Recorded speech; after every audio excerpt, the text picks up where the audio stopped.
السلام علیکم دوستوں زندگی اور موت کا ہمیشہ سے ساتھ رہا ہے۔ ظاہر بات ہے کہ جب انبیاء اور مقدس ہستیاں جہاں میں نہیں رہیں تو ہم اور آپ کیسے بچ سکتے ہیں؟ بہرحال دنیا کی آبادی جس تیزی کے ساتھ بڑھ رہی ہے دوستوں، اس وجہ سے لوگوں کو آباد کاری جیسے بڑے مسئلے کا سامنا ہے۔ لیکن اب تو مردہ لوگوں کے لیے بھی زمینیں کم پڑ رہی ہیں۔ کئی پرانے قبرستانوں میں تو پرانی قبریں کھود کر نئی قبریں بنا دی جاتی ہیں اور ان کی ہڈیوں کو کہیں اور منتقل کر دیا جاتا ہے، اور کسی قبرستان میں تو دو منزلہ قبریں بنا دی جاتی ہیں۔ لیکن دوستوں، آج ہم آپ کو جس قبرستان کے بارے میں بتانے جا رہے ہیں وہ دنیا کا سب سے بلند ترین اور انوکھا قبرستان ہے، جس کے بارے میں سن کے آپ یقیناً دنگ رہ جائیں گے۔ لیکن دوستوں، ویڈیو کا آغاز کرنے سے پہلے آپ سبھی سے ریکویسٹ ہے کہ ویڈیو کو آخر تک ضرور دیکھیے گا تاکہ آپ کی دلچسپی کا تسلسل قائم رہ سکے، اور ہماری ویڈیو کو اپنے دوستوں کے ساتھ شیئر کرنا بالکل مت بھولیے گا۔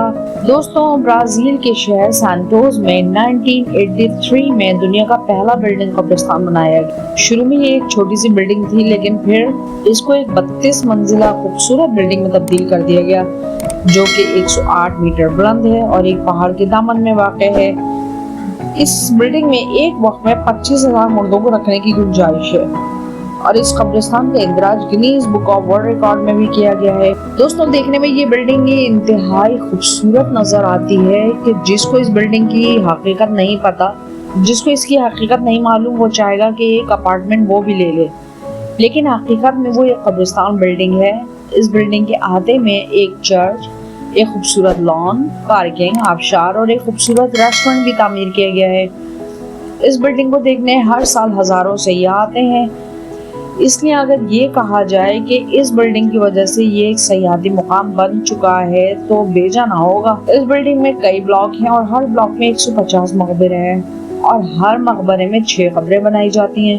قبروں کو ٹھنڈا رکھنے کے لیے ہوا کے گزرنے کا بھی بہت بہترین انتظام کیا گیا ہے۔ ان لوگوں کے مطابق ایک لاش کو ختم ہونے میں تقریباً 3 سال لگتے ہیں، اسی لیے امیر لوگ اس بلڈنگ میں اپنے مردوں کو دفنانا پسند کرتے ہیں۔ وہ 3 سال کا کرایہ دیتے ہیں۔ غریب تو یہاں دفن کرنے کا سوچ بھی نہیں سکتے، کیونکہ ان قبروں کا کرایہ 10 سے 25 لاکھ پاکستانی کرنسی کے مطابق ہے۔ دوستوں، 3 سال بعد مردے کی باقیات کو ان کے اہل خانہ کے حوالے کر دیا جاتا ہے، جو یا تو ان باقیات کو ضائع کر دیتے ہیں یا دوسری جگہ منتقل کر دیتے ہیں۔ قبر جتنی بلند یعنی اونچی منزل پر ہوگی تو اس کا کرایہ بھی اتنا ہی زیادہ ہوتا ہے۔ دوستوں، میں نے اپنی ویڈیو کے آغاز میں آپ کو بتایا تھا کہ دنیا کی پہلی بلڈنگ قبرستان ہے، کیونکہ اب دنیا کے کچھ اور ممالک میں بھی یہ بلڈنگ قبرستان کے آئیڈیاز رائج ہو چکے ہیں، جن کے بارے میں ہم آپ کو اپنی کسی اور ویڈیو میں بتائیں گے۔ دوستوں، ہماری ویڈیو پسند آئے تو اپنے دوستوں کے ساتھ شیئر کرنا نہ بھولیے گا، اور اگر آپ نے ابھی تک ہمارے چینل کو سبسکرائب نہیں کیا تو کائنڈلی چینل کو سبسکرائب کر کے بیل آئیکن پریس کر دیں، اور اتنی اچھی ویڈیو کے لیے ایک لائک تو بنتا ہے نا دوستوں۔ شکریہ۔